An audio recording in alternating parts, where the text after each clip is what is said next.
হস্তমৈথুন স্বপ্নদোষ বা ধাতু দুর্বলতা এর কারণে যদি কারো দ্রুত পতন হয় তাদের জন্য সবচেয়ে এসেনশিয়াল হোমিওপ্যাথিক ওষুধটির নাম হচ্ছে স্যালিস নাইগ্রা।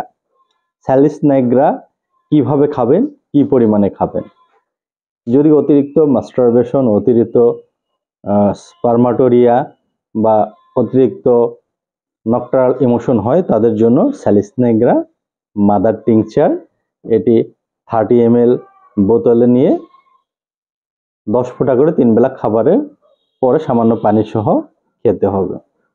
অথবা 630 বা 200 পাওয়ার পিলে করে নিয়ে 4টি করে পিল 3 বেলা খাবার আগে খেতে হবে।